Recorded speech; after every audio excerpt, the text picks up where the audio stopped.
Apocalipse capítulo 3, versículo número 20 está escrito: Eis que estou à porta e bato. Se alguém ouvir a minha voz e abrir a porta, entrarei em sua casa e com ele cearei e ele comigo. O fechamento da porta da graça.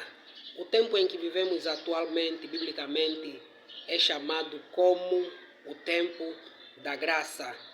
Graça é sinônimo de privilégio, graça é sinônimo de oportunidade e concertação individual da vida de cada um de nós. E quais são as graças ou as oportunidades que nós temos nesse tempo de graça? Temos 4 privilégios e 4 oportunidades.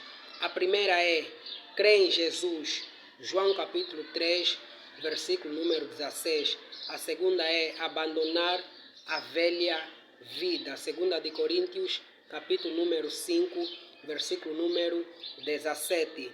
Terceira, arrepender-se dos pecados, Atos dos Apóstolos, capítulo número 3, versículo número 19.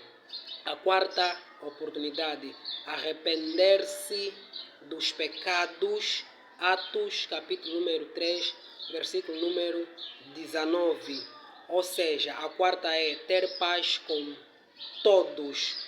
Romanos, capítulo número 12, versículo número 18. Eu quero dizer que a graça que a humanidade usufrui não é 100% graciosa. Ela também tem espinhos e ela é composta por dores, tribulações e aflições, como está escrito no livro de João, capítulo número 16, versículo 33. Tenho-vos dito estas coisas para que em mim tenhas paz e salvação. No mundo tereis tribulações, mas tende bom ânimo, porque eu venci o mundo.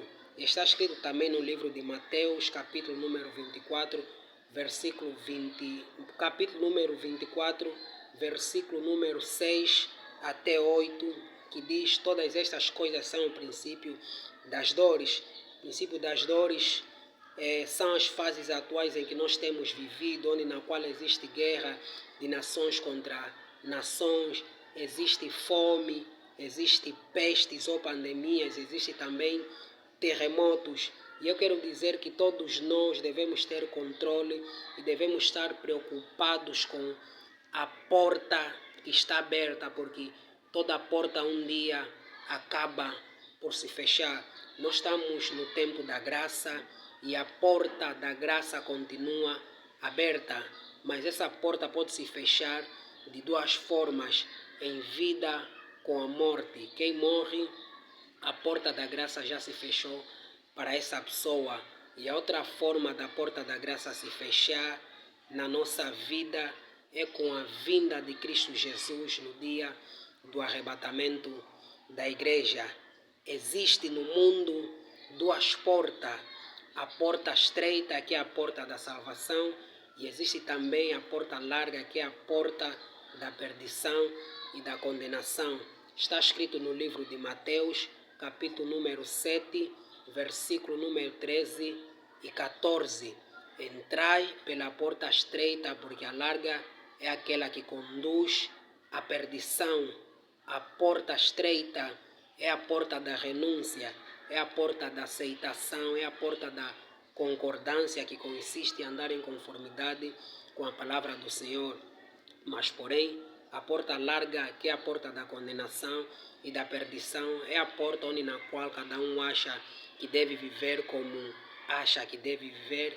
É a porta da feitiçaria, do adultério, da prostituição e da macumbaria, onde na qual as pessoas fazem pacto, onde na qual as pessoas metem tala, onde na qual as pessoas vão se lavar, onde na qual as pessoas fazem tudo para aparecer. A Bíblia nos diz: não ameis o mundo, nem o que no mundo há. Se alguém amar o mundo, o amor do Pai não está nele. Ora, o mundo passa e a sua concupiscência, mas aquele que faz a vontade de Deus permanece para todo sempre. Existe uma parábola na Bíblia, a parábola das 10 virgens. Essa parábola representa dois tipos de crentes que existem dentro das igrejas.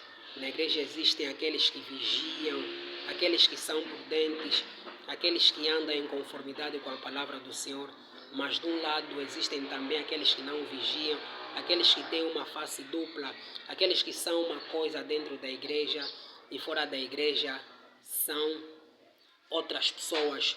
E um dia a porta da graça vai se fechar e em função da porta dessa graça nós vamos conseguir dar conta quem na verdade é quem na verdade tem uma dupla face.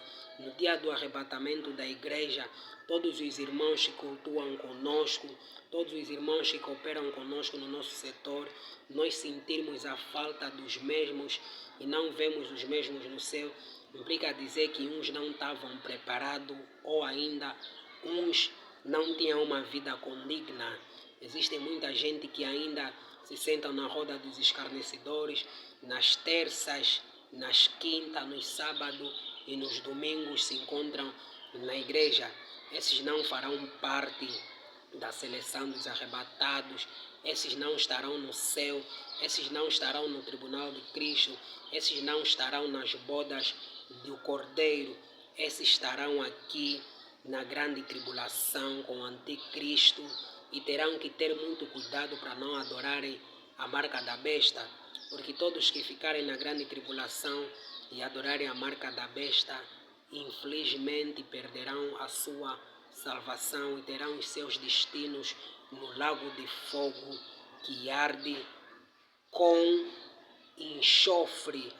Esta será a segunda morte. Por isso, muita coragem, muita força e muita paciência neste mundo de turbulência.